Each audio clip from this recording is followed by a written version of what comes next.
Clemente Castañeda es el coordinador parlamentario de Movimiento Ciudadano y está al frente de los 25 diputados que más empujan la iniciativa de ley 3 de 3 para transparentar los bienes, los ingresos y los intereses de los funcionarios públicos. Esta noche, Clemente Castañeda en La Pura Verdad.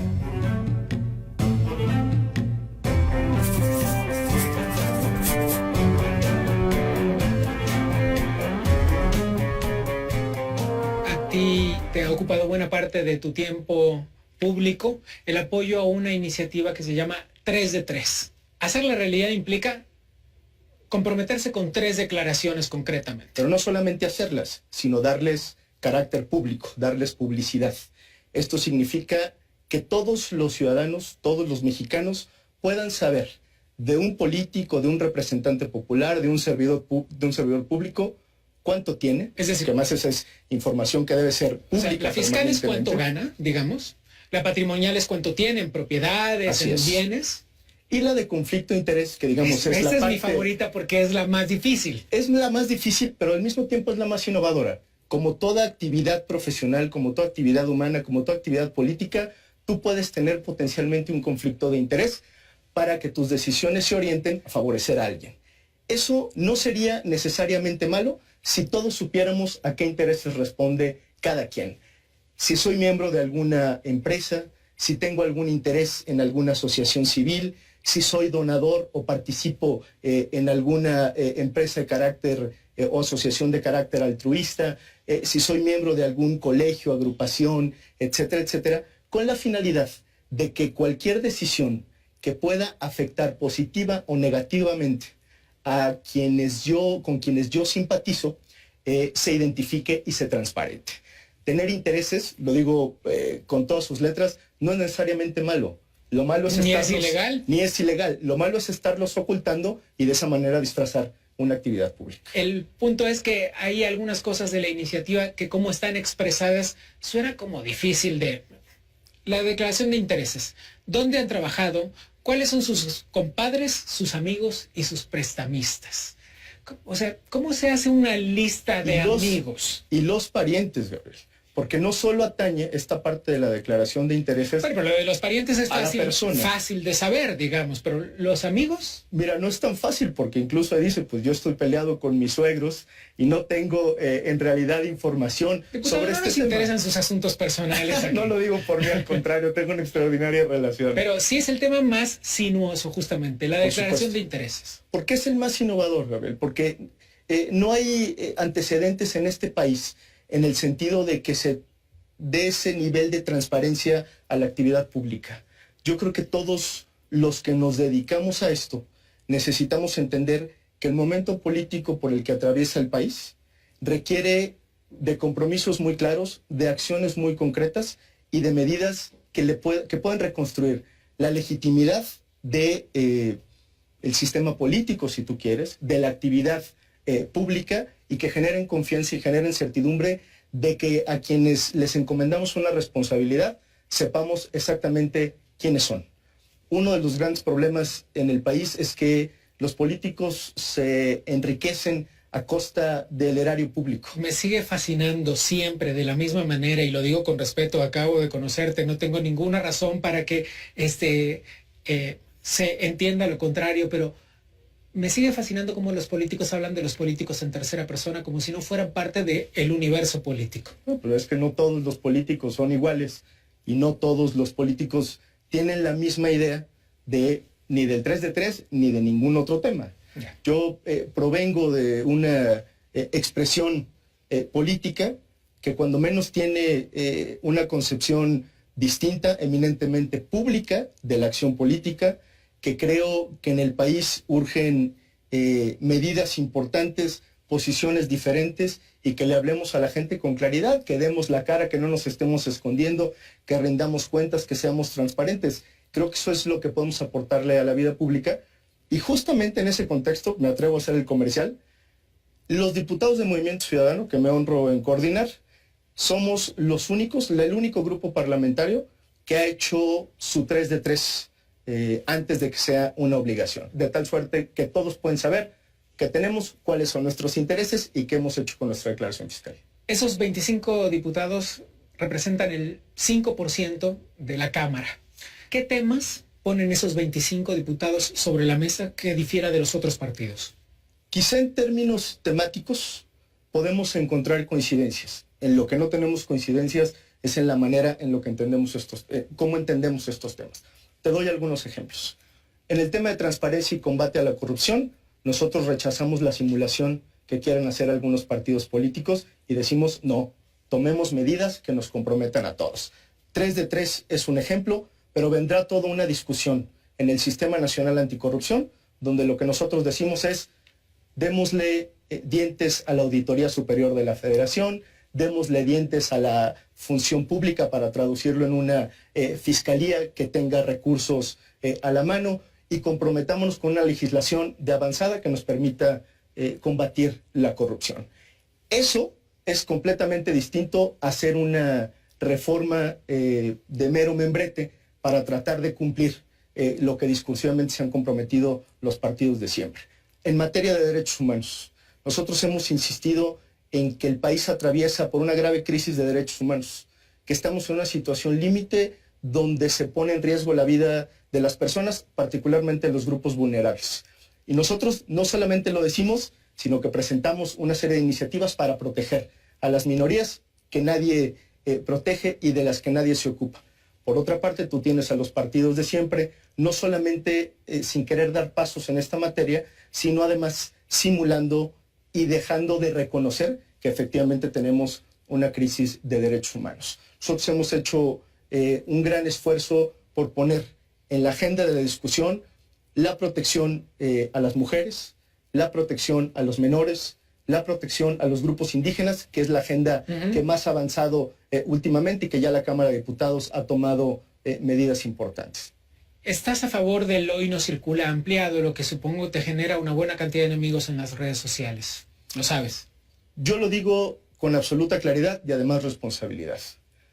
El hoy no circula es una medida, lo digo con todas sus letras, que no alcanza para resolver el grave problema de la situación ambiental de la ciudad.